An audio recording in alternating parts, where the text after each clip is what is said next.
Howdy folks, welcome to the Hillbilly Kitchen. Y'all come on in, drag up a chair, and let's set a spell. Today we're going to be making a 2-ingredient biscuit.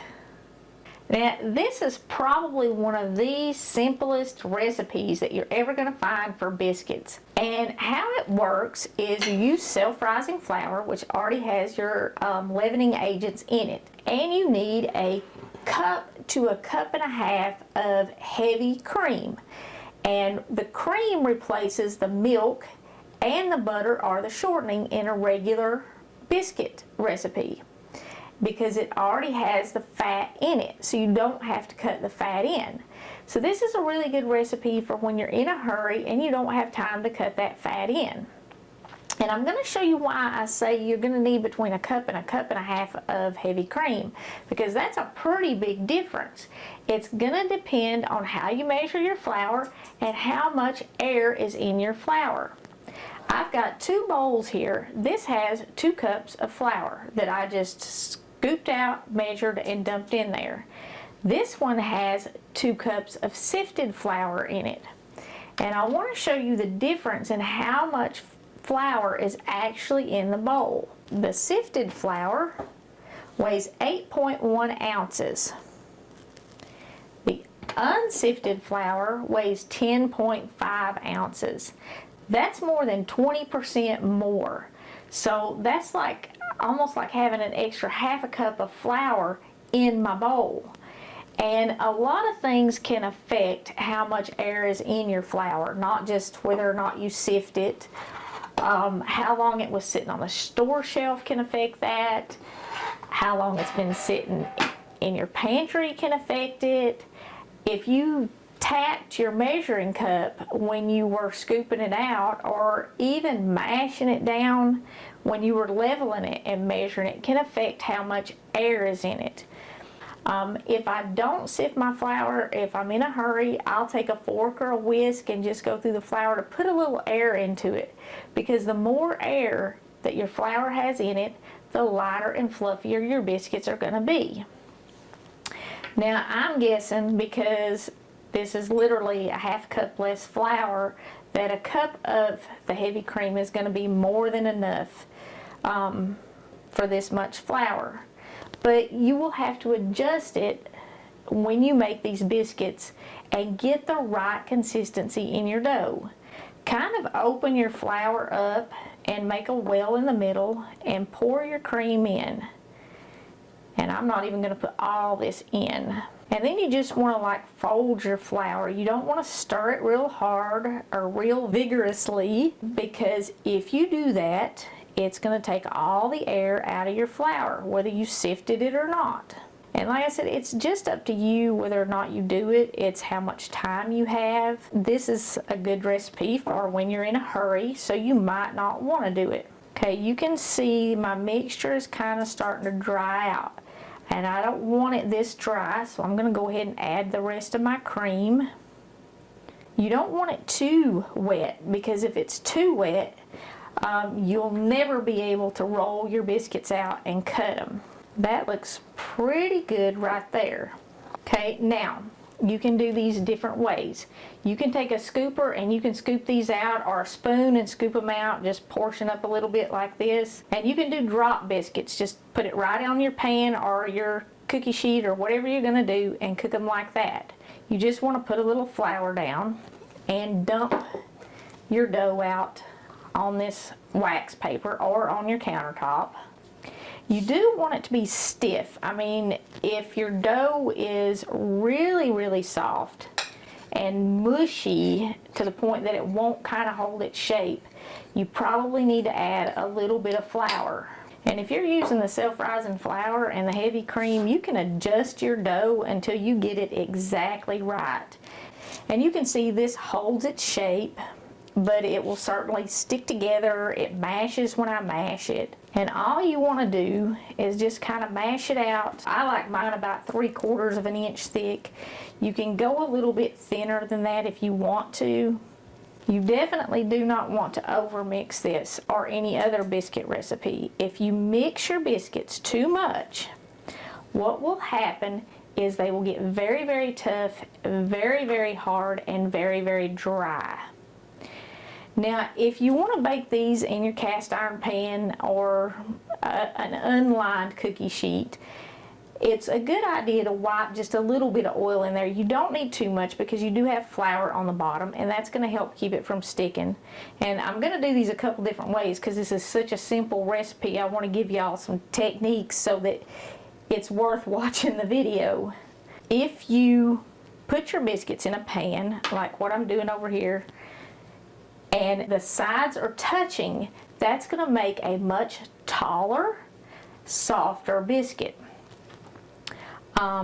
If you want them more crisp on the outside, then you want to put them on a cookie sheet, spread them out about 2 inches apart, and that will give you a more crisper biscuit. But like this, where the sides are touching, they're going to be able to rise up higher, and they're going to be a whole lot softer because the sides are all touching and it holds that moisture in. Now, if you want a flaky biscuit, what you're going to want to do is put a little bit of flour, mash this out a little bit more, and then you're going to want to fold it. Now, don't get carried away because remember I said if you overwork your biscuit dough, it's going to be tough. And that applies to this part too. If you overmix it or if you overfold it, it's going to make tough biscuits. But we'll add this stuff where we cut back up here on top. Sprinkle a little bit more flour. And what this flour does and the folding it, that's going to give you layers in your finished biscuit. And just mash it out kind of gentle. Don't be too rough with it. And that will give you some layers and make it a little bit flakier. You can see the layers, at least one of them in there. After I cut it, there's kind of one over here. And the more you fold that over like that, the more layers you're going to have. And you could probably put, 6 or 7 layers in it without making your biscuits tough. But what you'd want to do is you'd want to mash it all the way out and then fold it over. But because I already cut these 3, I don't have a ton of biscuit dough here that I can put 6 or 7 layers in it. And then you can just take what you have left and kind of form one last biscuit out of it. There are a lot of people who don't use the last little bit of dough, but I do. And as long as you haven't mixed it a lot and you haven't mashed it out 4, 5, 6 times, this is fine. Now we're going to bake these in a little bit hotter oven than what I normally do biscuits in. I normally do my biscuits in about a 415 degree oven. You want to preheat your oven to about 450 degrees for these biscuits. A little bit hotter, and they're going to bake 10 to 12 minutes. It depends on your oven. My oven, it'll probably take us about 10 minutes to bake them. And you'll see the difference in the ones that are in the pan with the sides touching and the ones that are on the cookie sheet. Those of you who watch my videos all the time probably will notice that some of my kitchen decor has changed. They're really getting strict on a lot of things.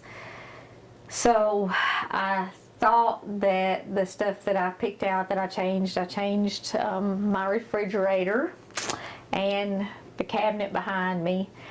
But I thought these were particularly appropriate given the time that we're in. And this one here says, "Blessed is the nation whose God is the Lord." And that's Psalm 33:12. And when our nation was founded, our Lord was God. We were founded on Christian principles. The country was settled by Christians who were escaping persecution. You know, a lot of people, including me, feel like this country was ordained by God into existence.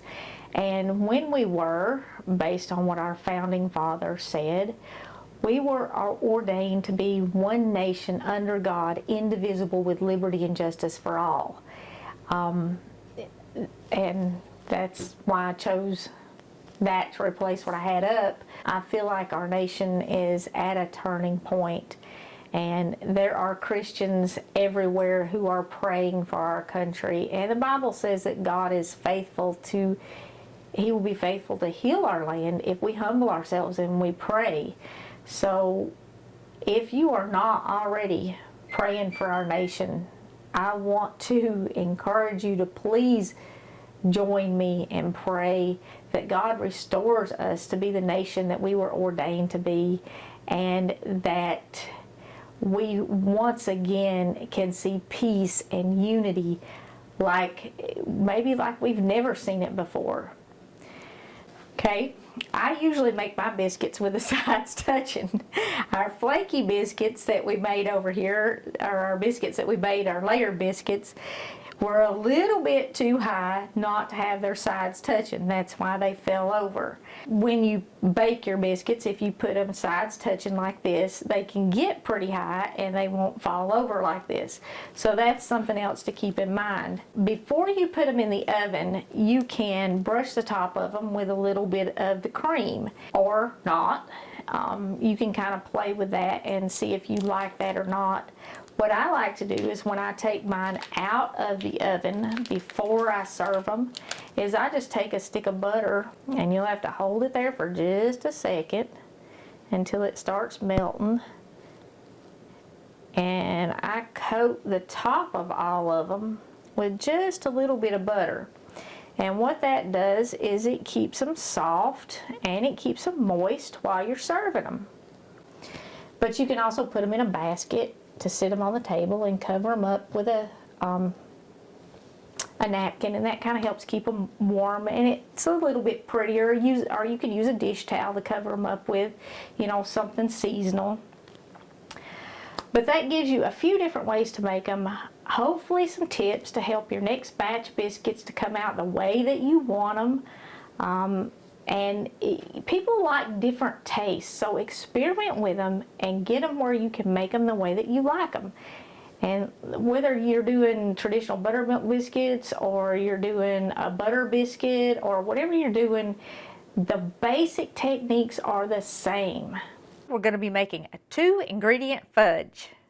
Now, this is a really, really simple recipe, and it's a good recipe for kids because nothing gets really hot when you're making it.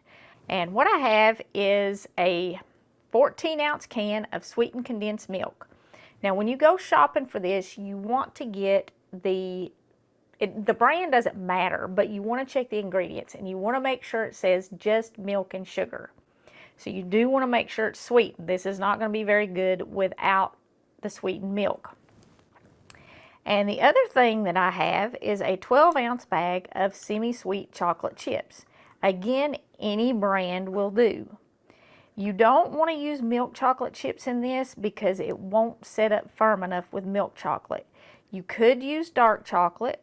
You'll have to get your milk a little bit hotter if you use dark chocolate, because it takes a little bit more to melt the dark chocolate, but dark chocolate will definitely work in this. And there's an endless number of things that you can add to this to change it if you want to. You can add in a little bit of vanilla, which will just make it a little richer. Probably only about half a teaspoon. You don't want to do too much, because if you do too much, it will affect the way that it sets up. And I'm just going to give this a little bit of a stir to kind of combine my milk and my chocolate chips. And I'll use that for my dirty spoon. And then I'm going to put this in the microwave for 30 seconds. You don't want to put it in for longer than 30 seconds at a time. And after the first minute, you're going to cut it down to 15 seconds at a time. You can put nuts in this. You can put mini marshmallows. You can put chopped fruit. And this is a little bit different than cooked fudge. This is going to give you gift shop fudge. You know, the stuff you buy in the little Safety Fresh plastic containers where you rip the tab off and it's like poured in the container. That's what this is going to give you. Now you just want to stir it. And depending on your microwave, it might take longer, and you can melt this on your stove in a pot if you want to. Now it's starting to melt, but not quite melted. So you can stick it back in for another 30 seconds. And you do want to line your pan because, like I said, this is not going to give you the same consistency as cooked fudge. It's a little bit softer and a little bit more moist. Now, it's going to set up really nice, and I'm going to show you how it sets up because Charlotte and I did make some yesterday. But it's going to be very hard to cut it and get it out of the pan if you don't line the pan, so you can just lift it out. You don't need to go crazy when you're lining it. Just make sure whatever you're lining it with, whether it's parchment paper, wax paper, or plastic wrap, that your paper comes out over the edge of your pan so you can lift it out. Okay, now if it takes longer than a minute in your microwave, at the minute point, you want to cut it down to 15 seconds at a time, because if you get your chocolate too hot, it will lump up and you'll never get it smooth. Okay, but you can see here, 1 minute in the microwave, 30 seconds at a time, and about a minute of stirring. It is perfectly smooth, and it has a nice shiny sheen to it, which is what you want when you're making fudge. And it literally takes 2 minutes of effort, and because you're lining the pan, once it sits up, you don't even have to wash the pan. But once you've got it all smooth and mixed up, you just pour it in your lined pan. And like I said, you don't need to go crazy trying to get that to stick down in there or anything. Just make sure it overlaps the edge so you can lift it out once the fudge is set. And you can see it's already sitting up pretty fast. Now I could put this back in the microwave for like another 15 seconds and make it much runnier if I didn't get it in my pan quick enough, and that would be fine.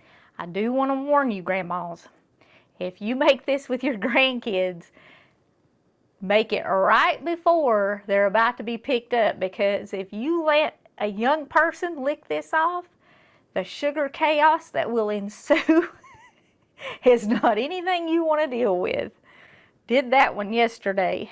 Now all you're going to do with this is you're going to put it in the refrigerator for about an hour.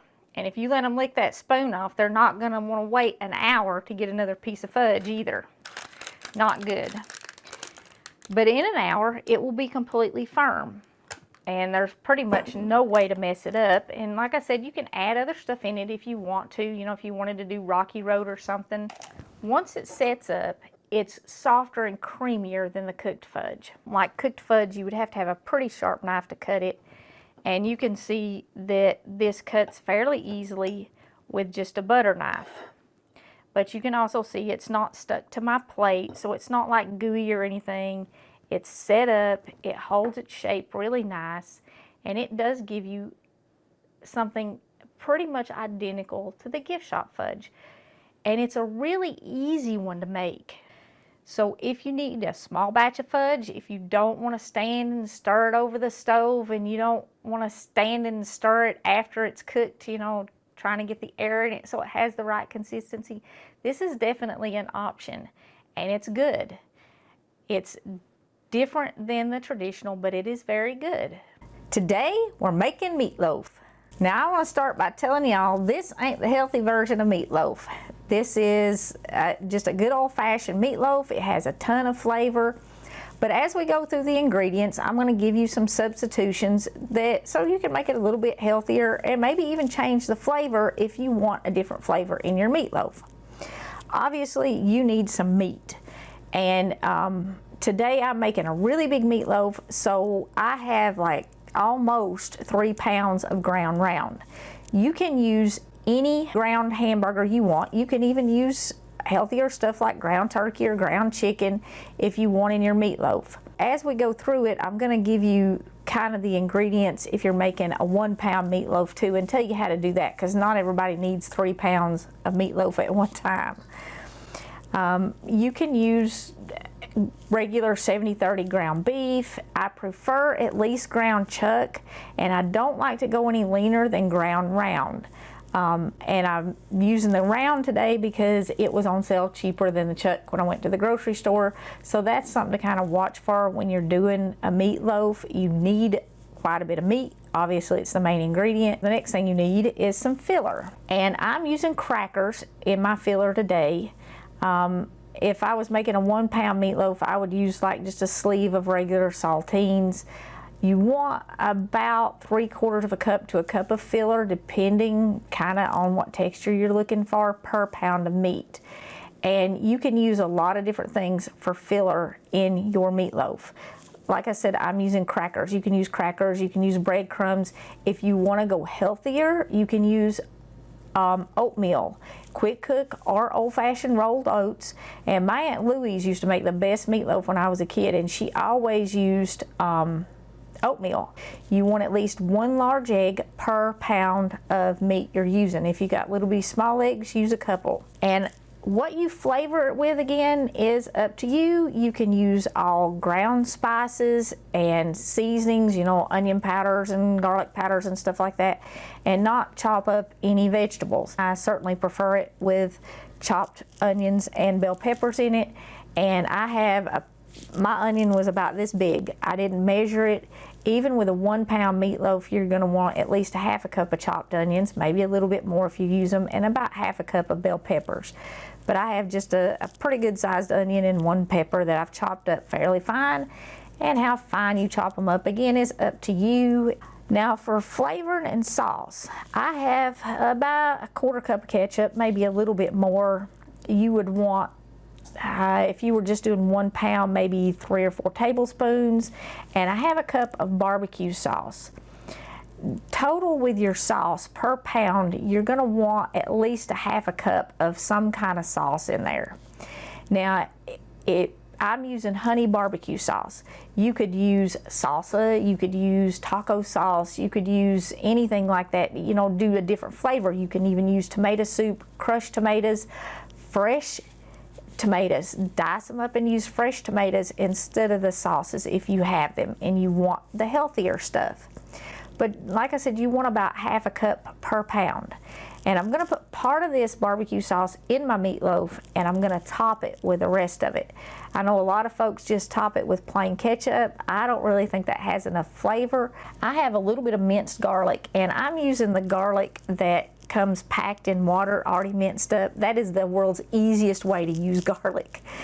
I love that stuff.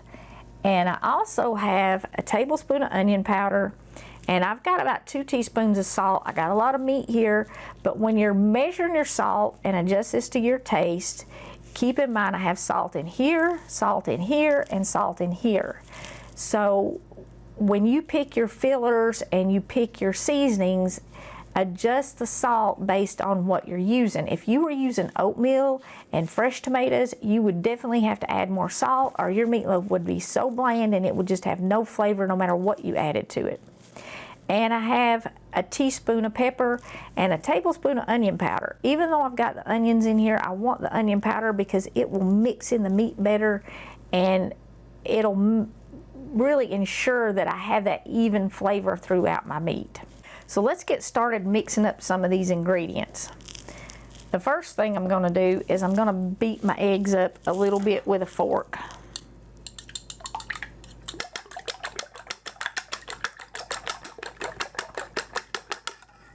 And then I'm going to go ahead and I'm going to add in 1/2 of my barbecue sauce, or thereabouts. And I'm going to go ahead and put my ketchup in. I'm going to go ahead and add my garlic in here, and my onion powder and salt and pepper. Put those in there, and then mix that a little bit again. That'll kind of help make sure that they're distributed in the meat when I start adding all this stuff to the meat. Okay, now I'm just going to add everything else to my bowl here with my meat in it.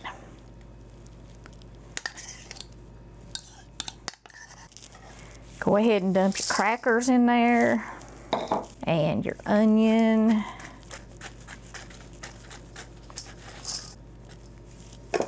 and your peppers. You can add hot peppers and stuff to meatloaf too if you want to. Even mixing your meatloaf is going to change it dramatically.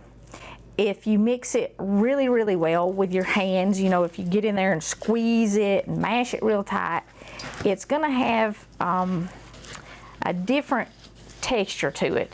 It's going to be more solid, You know the hamburgers that you get, or the rolled hamburger meat, the stuff that comes in like a 5 or 10 pound roll, it's really squished together and more processed, and you can get the hamburgers that they just slice off of that in the grocery store. They'll sell like a 10 patty pack of those hamburgers that they just slice off the roll.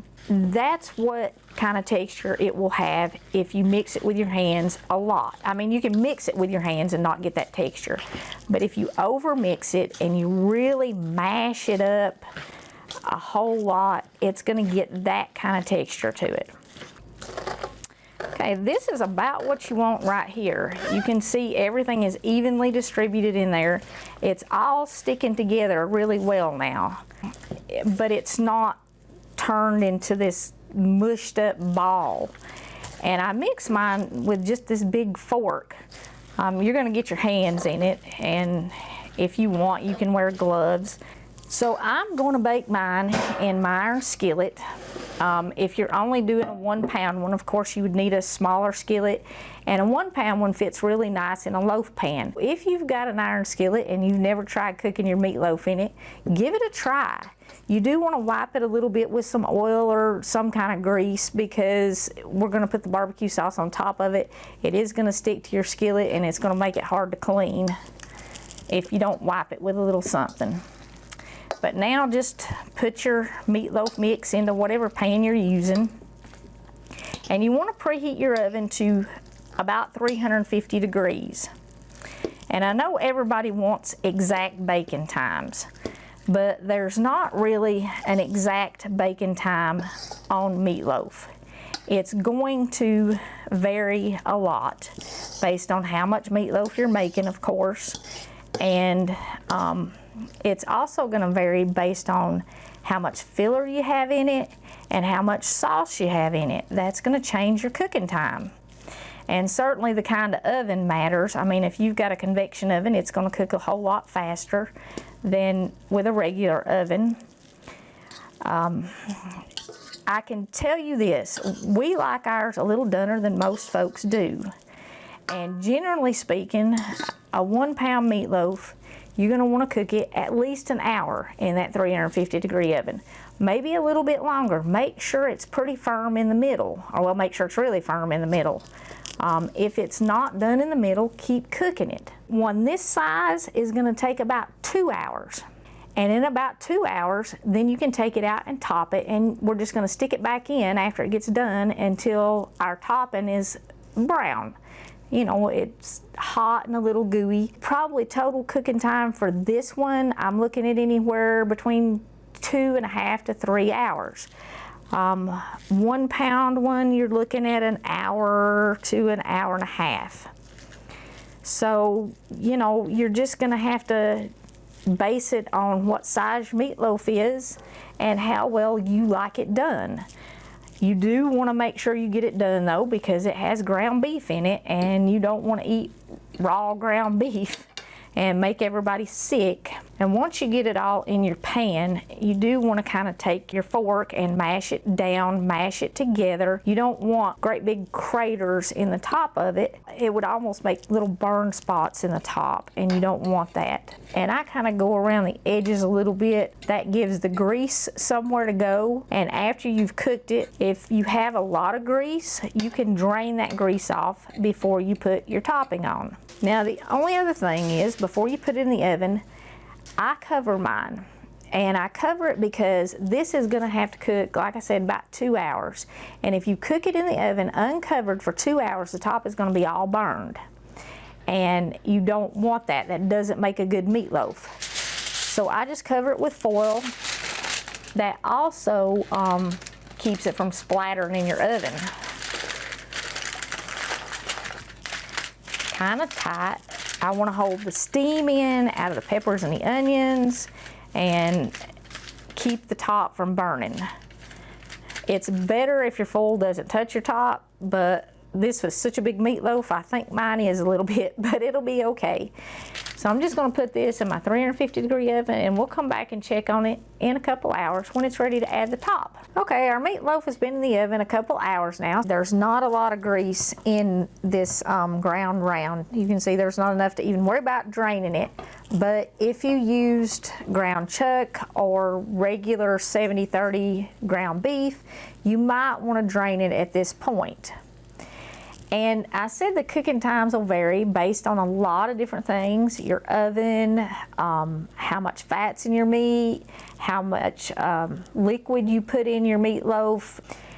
Ground meat, if you can't tell if your meatloaf is done or not, is supposed to be cooked to 160 degrees at least. And you can get a meat thermometer like this, or you can get a digital one and check it. Just stick the meat thermometer in the middle of it. At this point, if it's not quite at the 160 degrees, we are going to put it back in the oven and put our barbecue sauce on the top and let it cook a little bit longer. But it looks like mine is. Yep, it's going all the way up there. It's right at the 160 degrees.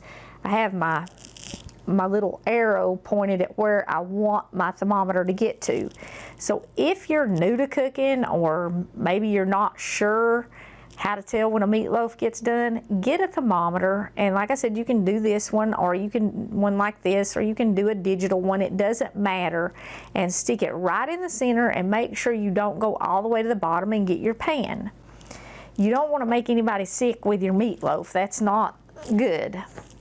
So once you know your meatloaf is done, and you do want it, if it's not at that 160 degrees, it should be really, really close, because you're not going to cook it a real long time once you put your barbecue sauce on, just until it gets brown. And you just kind of spread it around there and coat it all. And how long you cook it when you put it back in here is just entirely up to you. You just cook it until it gets as brown and as done as you want it. And you can put the barbecue sauce on as thin or as thick as you want. The thicker you put it on, the longer you're going to want to let it cook, because you're going to want to kind of let it get a little bit sticky. Do it how you want to. Okay, so we're just going to stick this in the oven, and then we'll come back and pull it out here in a few minutes. Okay, so my barbecue sauce is nice and bubbly now, and it should be good and sticky. Barbecue sauce is its best when it gets good and sticky. If you are in a real big hurry and you don't want to wait for this to cook at the 350 degrees, you can turn your broiler on, especially if your meatloaf is already up to that 160 degrees and you know it's done in the middle. Just turn your broiler on and cook your barbecue sauce or whatever else you choose to top your meatloaf with under the broiler, and it'll get brown in just a couple of minutes. This took maybe 15 minutes or so, and like I said, how long you leave it in there is just going to depend on how you like it. The only other thing that you really need to know is you want to let this sit for about 10 minutes before you cut into it, and that kind of gives it a chance to settle down and everything kind of firm up before you start cutting it, and it will also help it release from the pan a little bit. Now, because this had the onions in it and the peppers in it and all the barbecue sauce, and if you chose to use something else, all that stuff is going to tend to stick to your pan. So just take your knife and go around the edge, and like I said, give it about 10 minutes or so, and that'll help it release from the pan and come out really easy before you serve it. We're making bread without an oven. Now, this is a really simple old technique, and it's a really simple recipe. I'm only using 3 ingredients. I have 2 cups of flour, self-rising, plus a little bit extra to work with. If you don't have self-rising, you can use plainer bread, and you can add some baking powder to it. I also have a cup of buttermilk. You can use any milk in this, regular milk, you can use almond milk, soy milk, whatever. And I have a 1/4 cup of oil. You can use any fat in this. You can use butter, you can use shortening, you can use lard, you can even use bacon grease. The first thing we're going to do is mix this up. Now, you can sift your flour if you want to, but because we're going to do this quick, just take a whisk and put a little air in it, bust up the lumps, and then you're just going to add your milk. And like I said, any milk will work, buttermilk, regular milk, even plant-based milks, and add your oil. And now we're just going to stir this up. Some sort of a spatula works better. If you don't have a spatula though, you can use a big spoon or even use your hands. It's entirely up to you. Just use what you have. You don't need anything special to make this. Okay, now it's all combined. We don't want to overwork this because this is a quick bread. Now I'm going to put a little flour out here because it's kind of sticky, and dump this out of my bowl. Now, you can cook this all in one piece, just like this. We would just put it in the pan whole, and that's a pone of bread. That's what that's called. If you need it quick though, or if you want to make it for sandwiches, divide it up into about 8 pieces and then form it into little round circles and cook it that way. And this doesn't quite give you the flavor of yeast bread, but this is a very good bread. And the fat that you put in it and the milk that you put in it, of course, is going to change the flavor. So, you know, you can change the flavor to suit what you're making it for, and it doesn't take any more time to make it.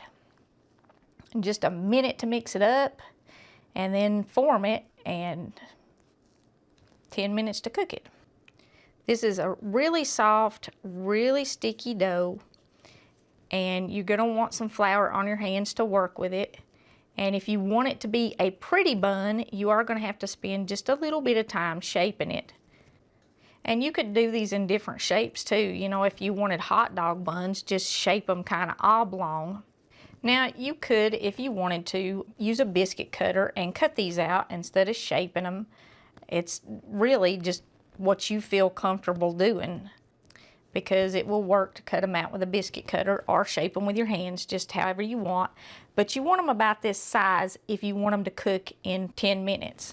Now, the only thing you need to make these is you need a skillet with a lid on it. And you want to turn your skillet on low and let it preheat before you put your bread in it. Okay, I'm using my cast iron skillet. You can cook this in any skillet. I saw some places that said you can only cook it in a non-stick skillet. You can cook it in any skillet. It is better if your skillet has a thick bottom on it. Obviously, because they're going to be sitting in there cooking and you don't put any oil or anything in. You want to make sure you have a lid that fits tight. And like I said, the thicker the bottom, the better. And you do want to let it preheat a little bit. You do want to let it rest just a little bit. You can see the difference in the sizes of my little pones of bread. Like this one is way bigger than this one. This one was the first one I shaped, and it didn't rest at all after I mixed it. So if you mix it up and dump it out and let it sit there and rest for just 2-3 minutes, your bread will be bigger and lighter. And then after you get it shaped, let it rest for another 2 or 3 minutes, and again, your bread will be bigger and lighter. And now all I'm going to do is just place these in my skillet. Leave a little room for them to spread out and rise, because they're going to. And we're probably only going to cook about 4 at a time.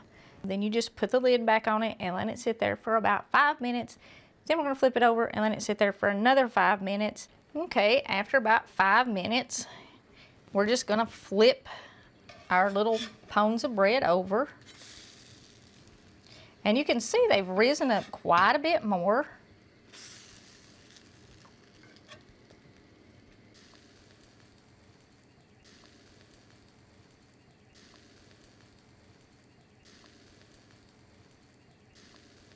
And put the lid back on for another 5 minutes.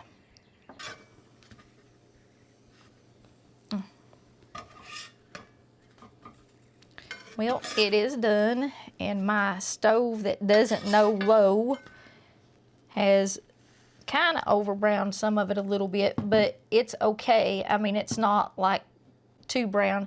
You really want it though about like this one right here. This is kind of what you're looking for. Low heat though, and you won't get the browner stuff like I got on this one here. But this is still perfectly fine, and when I was a kid, that was how it was most of the time. because my granny stove wasn't so good either, and it didn't have great temperature control. The thicker the pan, the better. The low heat for sure, and definitely keep it covered. And it literally only takes 10 minutes to cook, and it's light and fluffy inside. It's not crumbly or brittle. Try this method. It works, and it works just about as good as the oven, as long as you can turn your stove down. We're going to be making sausage gravy. Now, biscuits and gravy is like the traditional country hillbilly breakfast. Everybody who grew up in the country has certainly had biscuits and gravy for breakfast. But for some reason, gravy seems to be something that folks have trouble with these days.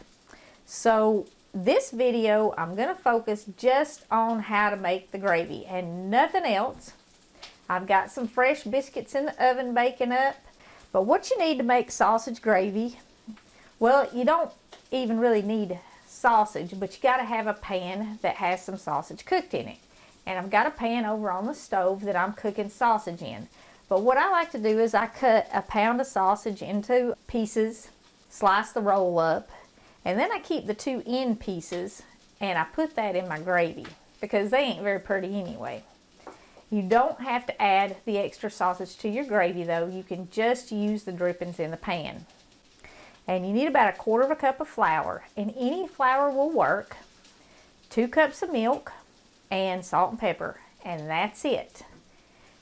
So let's take this over to the stove. Okay, I've got my pieces of sausage here pretty much fried.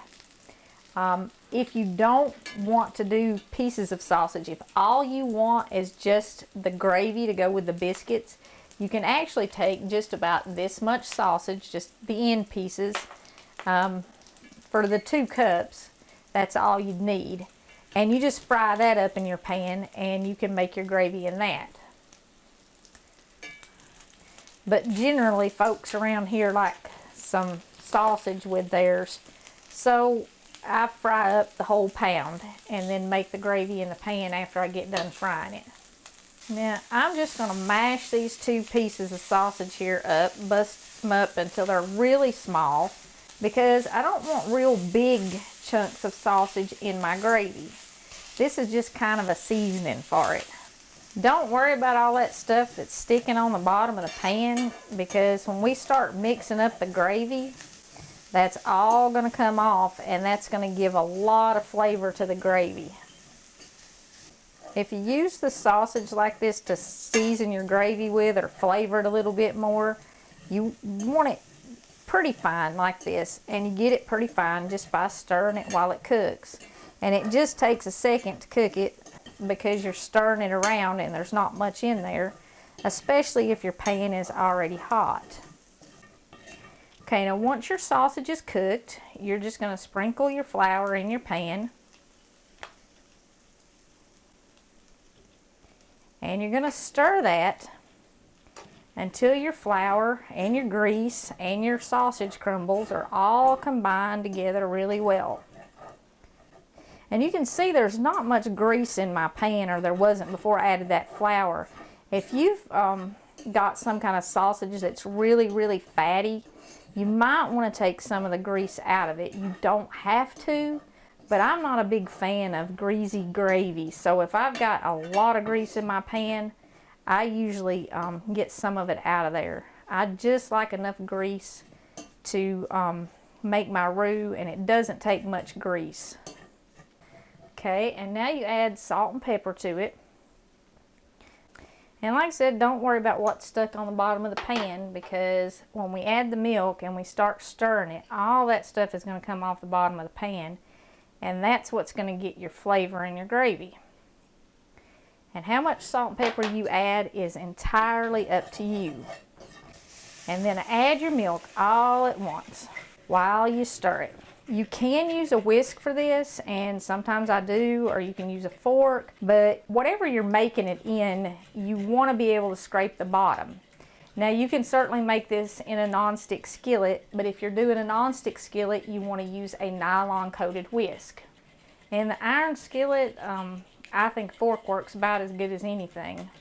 Once you add your milk, you do want to keep stirring it. You can let it sit for like just a second while you stir something else. Like if you were cooking a big breakfast and you were doing some eggs and fried apples and all that stuff, it's okay to stop for a second while you stir something else. But you pretty much want to keep stirring once you've added your milk. And I don't know if you can tell the difference in the sound of the pan or not, but when I first added my milk and I started stirring, you couldn't hear the fork on the bottom of the pan. It was scraping on all that stuff that looked like it was stuck to the bottom of the pan, maybe even looked like it was burned a little bit. And now you can hear the fork on the bottom of the pan. And it feels smooth as I'm stirring it. It doesn't feel real rough anymore like it did when I first started.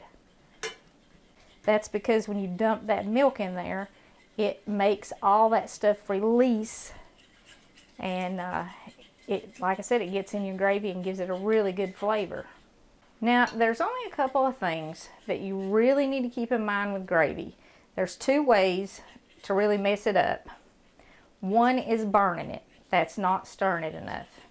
And the other way is trying to add more flour after your milk starts to boil because your gravy is too thin. You absolutely cannot add flour to this once it starts to boil. If it's too thick, if you make it and it's just too thick, all you got to do is add a little bit more milk and then stir it until it's smooth. And you can add milk as many times as you need to, and when it gets hot, it will smooth right back out. Okay, now my gravy started to boil. You do want to bring it to a boil. And once it gets to a boil, and it's going to thicken up pretty fast. When it gets as thick as you like it, take it off the heat. You don't necessarily have to get it out of the pan. If you leave it, especially if you cook it in an iron skillet and you leave it in the skillet, it'll help keep it warm, but you want to get it off that heat. And even if you leave it in the skillet, it's going to continue to get thicker. Something else to keep in mind is as it cools, it's going to get thicker.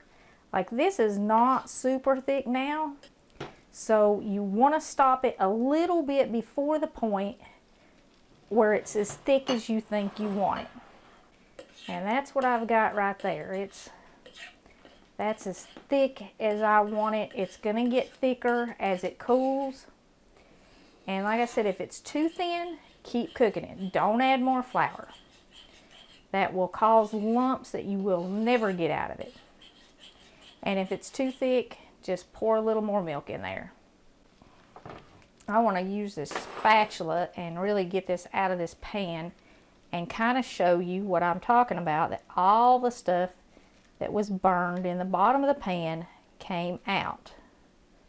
See, you can see none of that brown stuff that was in the bottom of the pan is left. The milk lifted it all off as it boiled. And this pan will be really easy to clean because we already got all the stuck-on stuff out and it's in our gravy. This is a classic country breakfast that anybody can make. Now that you know all the tricks to making the perfect sausage gravy, you can have biscuits and gravy for breakfast anytime you want to. Homemade, hot, fresh, in your own kitchen. And if you got a big crowd to feed, biscuits and gravy is a super cheap way to do it. You can really stretch your food a long way if you're doing biscuits and gravy and feed a lot of people for just a little money. Thank you so much for joining us, the Hillbilly Kitchen. If you haven't already, please click like and subscribe before you leave. And until next time, remember to put God first.